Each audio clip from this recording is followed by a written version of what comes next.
Norwex cleaning paste is one of the most versatile products we offer. It can literally be used to clean in every room in the house, including the garage. So we call this stuff elbow grease in a jar. This is a small jar that came in a sample for me. I couldn't find the other one today. It's quite a bit larger, and it will last forever. So what you need to know is it safely removes rust and hard water stains, permanent marker, and scuff marks.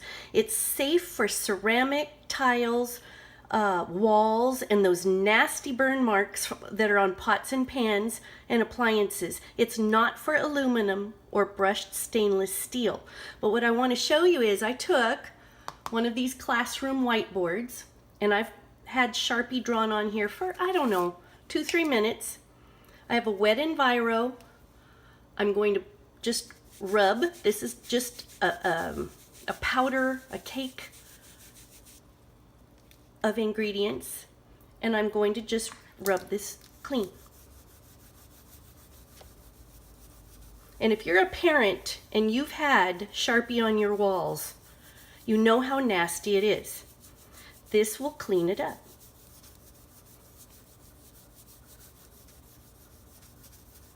Done.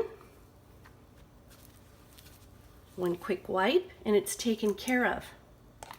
If you had a little bit nastier stain, I used this in the oven. I got the Sperry sponge and I wet it, and it has a little more scrub power. And so between the tools that Norwex makes available and the cleaning paste, you really have the power you need. And it's not the toxic stuff. It has a light little lemon smell. You're not coughing and wheezing when you're done. Perfect, perfect Norwex.